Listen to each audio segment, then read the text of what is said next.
Esselamu Aleyküm. Değerli öğrencilerim, şimdi sizinle yeniden buluştum. O da erkek üreme sistemini sizin için tamamlayayım. Erkek üreme sisteminde dedik 3 bölümde genel bez, sperma taşıyan kanallar ve yardımcı bezler. Şimdi genel bez alırız, o da testisti. Testise neden genel bez denir? Çünkü onun içinde spermeler oluşur ve aynı zamanda da erkek hormonlarını, erkeğin ikincil cinsiyet sıfatlarına sorumlu olan hormonları salgılar. Burada bakarız testisin uzunluğu, yani uzunluğu 4 santimetrede ve çapısı 2,5 santimetrede ve her testiste 250 oda bulunur ve her ikisinde 500 oda bulunur.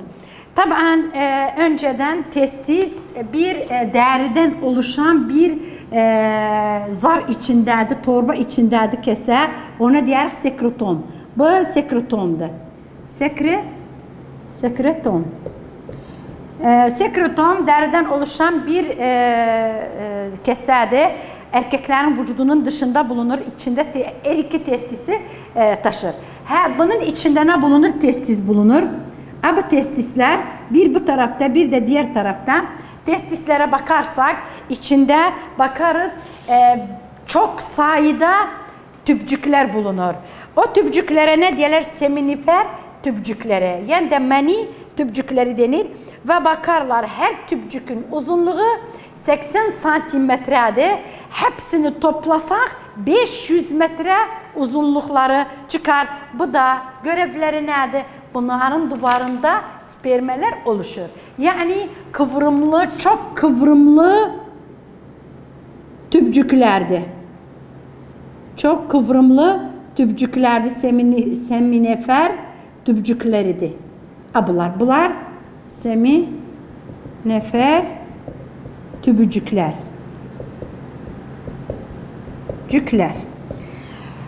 Bunlar içinde bildik her birinin uzunluğu 80 santimetrede. Toplumları her iki testiste 50 metreye kadardır. Bunun duvarı içinde spermeler oluşur. Aynı zamanda bu da erkeklerin ikincil sıfatından sorumlu olan hormonları salgılar. Burada bakarız. Erkek çocuk anadan doğumdan önce testisleri karnın boşluğundadır. Doğumdan sonra bu testisler bu kese içine inerler. O zaman vücudun dışında olur. Burada bir sual meydana gelir. Neden testisler vücudun dışındadılar? Çünkü sperma oluşmak için gerekli ısı derecesi düşük olsun. Görmüşler ki bu sekretom içinde, testis içinde ısı derecesi 2-3 derece vücudumuzdan daha az. Yani olabilir 35-36 silizeydi. 37 olsa spermeler oluşmaz. Bu nedenle bunlar dışarıda olur çünkü sperma oluşmak için vücut gerekli o bölge soğuk olsun. Bu nedenle testisler dışarıda olurlar. Ondan sonra bu testisi bitirdi. Şimdi geliriz sperma taşıyıcı kanallara. Şimdi sperma oluştu. Buralardan bu sperma tüplerinden gelir. Testisin arkasında çok kıvrımlı uzun bir kanal var.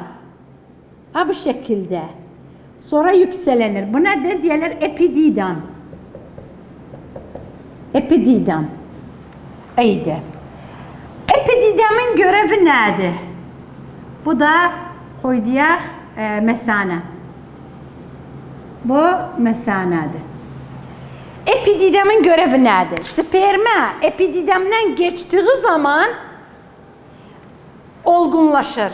Yani bir taraftan hareket gücünü kazanır ve ikinci döllenme yeteneğini kazanır. Yani epididamın iki görevi var. O da sperma içinde. Birinci, sperma ta ki epididamdan geçmese hareket yapabilmez. Çünkü orada kuyruğu tamamlanır. İkinci, ta ki epididamdan geçmese döllenme yeteneği kazanmaz. Epididam içinde döllenme yeteneğini kazanır.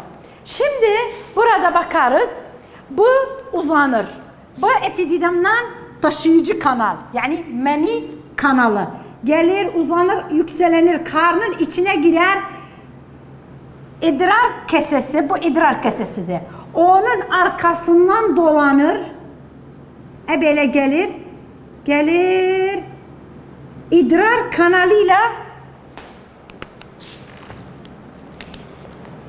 kanalı ile birleşir.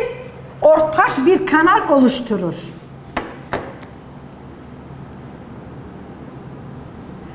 Böyle idrar kanalı ile birleşir.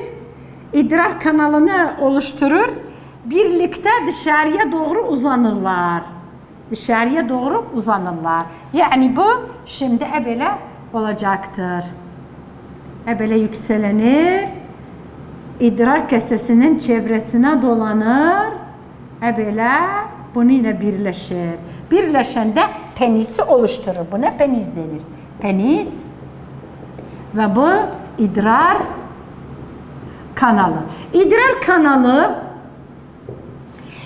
sperme ile idrarı vücudun dışına taşır. Burada bakarız. Bu idrar taşıyıcı kanalı bildik. Epididamdan başlar, yükselenir, idrar kesesi çevresinde dolanır, sonra idrar kanalı ile birleşir, penisi oluşturur, dışarıya spermeleri taşır. Şimdi kaldı bizim yardımcı bezler. Yardımcı bezler nedir? Hemen idrar kanalın arkasında, bu başta bir kese bulunur. Ona ne diyorlar? Ona diyorlar meni kabarcığı. Meni kabarcık. Meni kabarcık orada. Sonra gelir neyle? Prostatla. Burada koyduğum bu prostat. Prostat koyduğum burada. Burada da çift. Bu prostat affedersen. Bu prostat. Bu o taraf.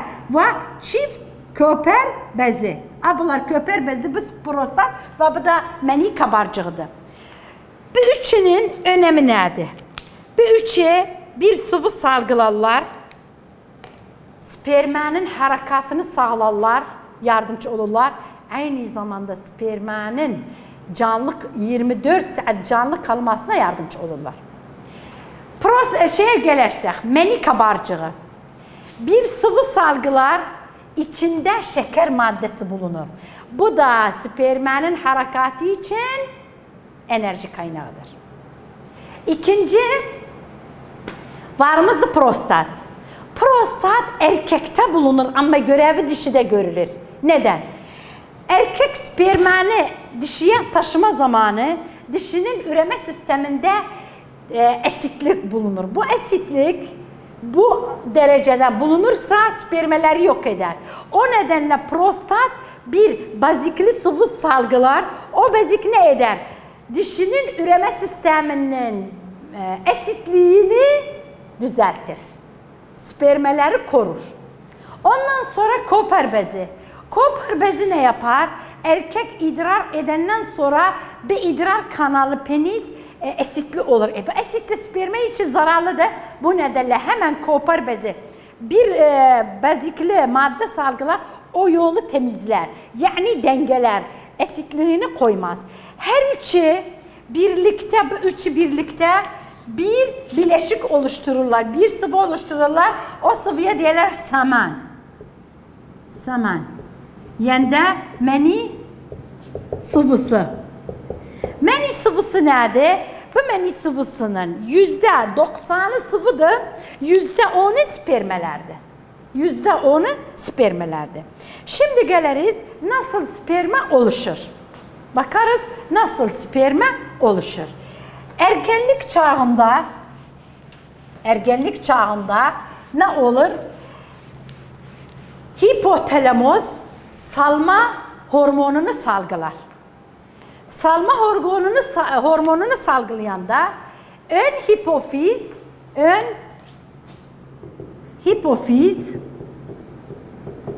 ne yapar? Bir hormon salgılar FSH. FSH yani folikül uyaran hormon bu dişilerde de var. Bu ne yapar? Testisi uyarır. Testisi uyarır. Testis neyini salgılar? Testosteron hormonunu salgılar. Bu testosteron hormonu ön hipofizi uyarır. Ön hipofiz neyini salgılar? LH hormonunu. Luteinus uyaran hormon. Testosteronla bu ikisi birlikte spermayı oluştururlar. Yani bu şekilde bizim yanımızda sperma ama nerede? Meni kanallarında. Meni kanallarında ki dedik o da affedersen şeylerdi. Bunun içinde meni tüpcükleri, affedersen seminifer tüpcükleri veya meni tüpcüklerinde onun duvarına bu maddeler gelir, orada spermayı oluştururlar. Sperma neden oluşur? Spermanın yapısı. Sperma bir baştan oluşur. Baş içinde çekirdek var. Çekirdek içinde erkek veya babanın sıfatları var. Ondan sonra kısa bir boyun. Boyundan sonra orta parça. Orta parçada da ne çok var? Mitokondri. Ta ki enerji üretsin, bunun harekatını sağlasın. Sonra kuyruk. Bu kuyruk spermanın harekatını sağlar ve onun taşımasına yardımcı olur. Erkek anadan olduğu zaman testisinde sperma yoktur. Hele ana hücre var. O ana hücre ergenlik çağında başlar. Ana hücre ne olur? Başlar bölünmeye. Mayoz bölünmesi ergenlik çağında. Bu sperma ana hücre. İki nedir? Mayoz bölünmesinden geçer. Dönüşür 4 olgunlaşmamış sperma. Oldu ne oldu? Kromozomlar azaldı.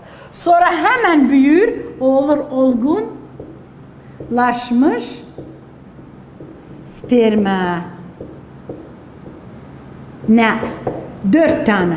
Yani bir taneden 4 sperma üretilir. Bu nedenle spermanın sayısı çoktur ve sperma üretmek, dışarıya atmak buna derler boşalma. Erkek her boşalma olayında 300 ile 400 milyon sperma üretir. 300 ile 400 milyon sperma üretir. Bu da semen içinde bulunur. Yani meni sıvısında bulunur. Dediğimiz için meni sıvısı da %90'ı sudu, %10'u spermada. Aynı zamanda prostaglandin maddesini içerir. Bu da ne yapar? Çiftleşme zamanı penisin kasılma gevşemesine yardımcı olur. Ta ki bu menini dişi üreme sistemine aparsın. Yani düz kasların kasılma gevşemesine neden olur ve spermaları dişi üreme sistemine iter. Bir şekilde biz erkek üreme sistemini bitirdik. Şimdi geliriz dişi üreme sistemine. Dişi üreme sistemi de aynı bunun gibi görevi nedir? Yumurtayla ve dişi hormonlarını, dişinin ikincil cinsiyetinden, sıfatlarından sorumlu olan cins hormonlarını salgılar. Tabii biz dedik erkeklerde ikincil cins sıfatından sorumlu olan kimlerdi? O. Yani o hormonlar nerede ikincil? Kılların vücudunda, yüzünde bir sakal çıkmak ve aynı zamanda da kemiklerinin yoğunlaşması. Ve burada bakarız dişi üreme sisteminde dişilerde ikincil cins sıfatları nedir? Göğüslerinin, memelerinin oluşması, deri ince olması ve havuzlarının genişlenmesi. Takibi gebelik zamanı bebeği koruyabilsin.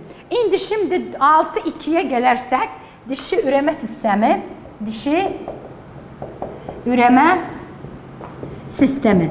Bunun görevi nedir dedik? İki görevi var. Bir, dişi gametlerini oluşturmak. Bu da aynı erkek gibi, erkekte erkek gametleri oluşturmak. Orada spermadır ama burada yumurtadır. Aynı zamanda dişi hormonlarını salgılamak. Geliriz burada bu neden oluşur?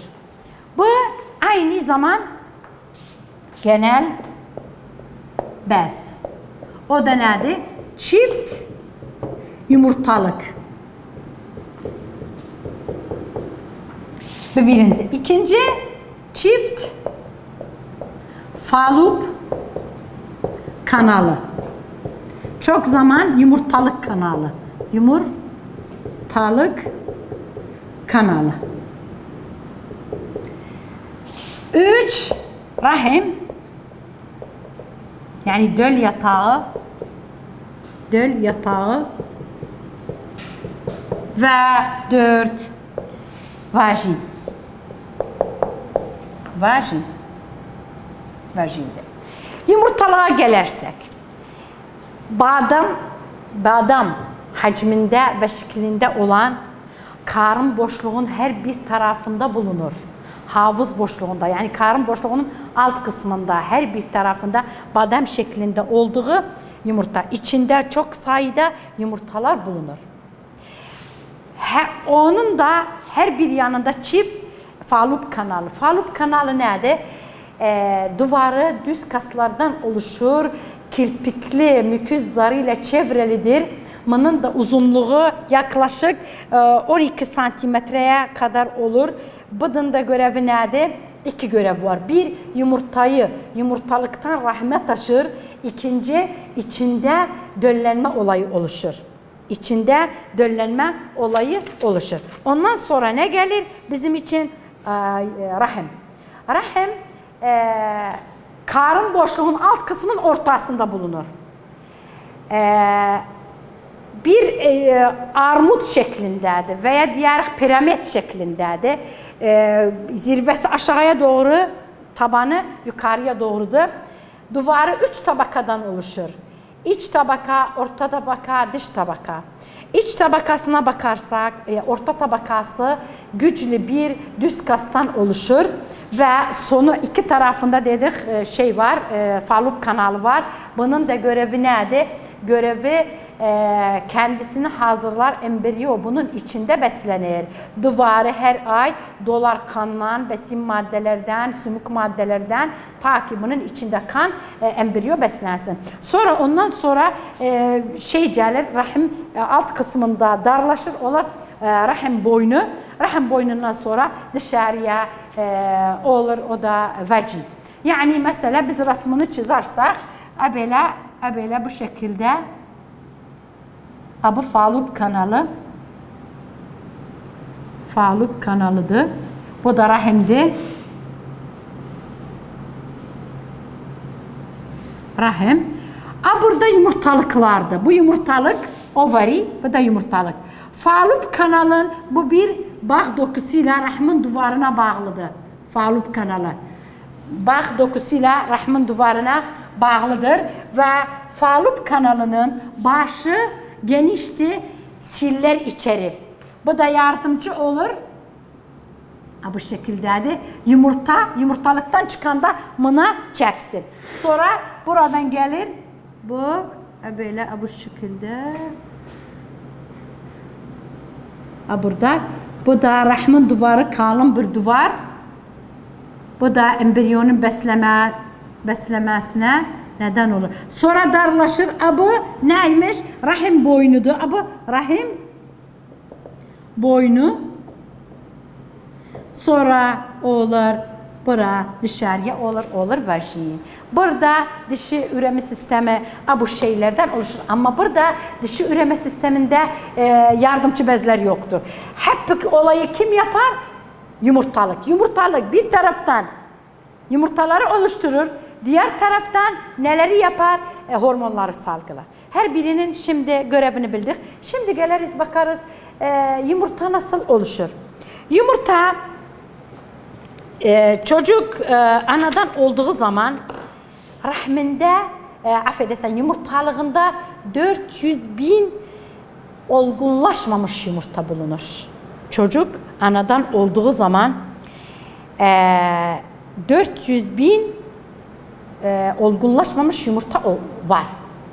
Ama ömür boyunca ergenlik çağından başlar, yumurtaları üretir. Bu 400.000 taneden sadece 300 veya 400 tane çıkardır. 300 veya 400 tane çıkardır. Burada bakarız nasıl olur. Anadan olduğu zaman dişi kadın çocuk anadan olduğu zaman yumurtalığında ne var? Olgunlaşmamış yumurta hücresi. Yani ana hücremiz var. Bölünüp olup ne? Birinci yumurta hücresi. Nerede durar? Hadi olgunlaşmamış yumurta. Çünkü kitabımızda birinci yazılmamış. Koy sizden de bozmayayım. Bu anadan olduğu zaman bu nerede? Olgunlaşmamış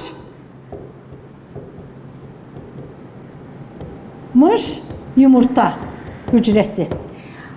Bu nerede durar? Birinci profaz aşamasında durar. Hangi aşamada yumurta doğma zamanı? Birinci profaz birincide durar. Ta ki ergenlik yaşına gelir. Ergenlik yaşında ne yapar? Ön hipofiz ne yapar? FSH hormonunu salgılar. Folikül uyaran hormon. Bu nereye gelir? Yumurtalık. Yumurtalığa gelir. Yumurtalığa gelende yumurtalıkta olgunlaşmamış yumurta oluşur. Hele tamam yumurtaya dönüşmemiş. Hemen bir yumurtalar yumurtalıktan çıkar. Aynı olgunlaşmamıştır. Olgunlaşmamış yumurta. Yumurtalıktan çıkar. Yumurtalıktan çıkanda nereye gelir?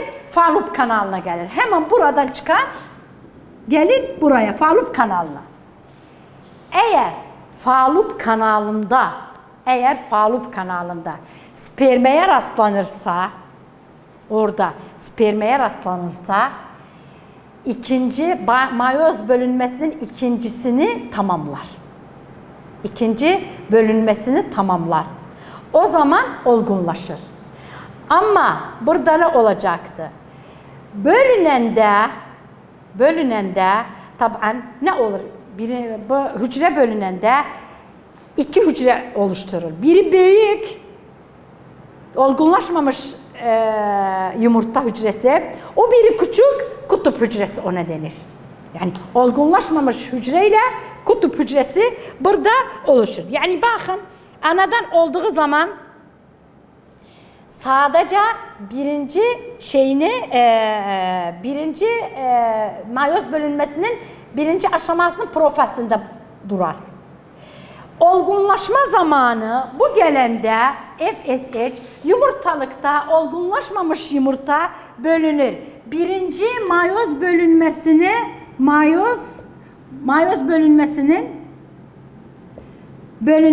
tamamlar. Ama tamamlayan da iki hücre oluşur. Olgunlaşmamış yumurtayla birinci kutup hücresi. Sonra bu gider nereye? Fallope kanalına. Fallope kanalına geldiği zaman sperma varsa hemen bu bölünür. Bölünende yani mayoz bölünmesinin ikinci bölünmesini tamamlar. Mayoz bölünmesini tamamlar. Tamamlayan da ikiye bölünür.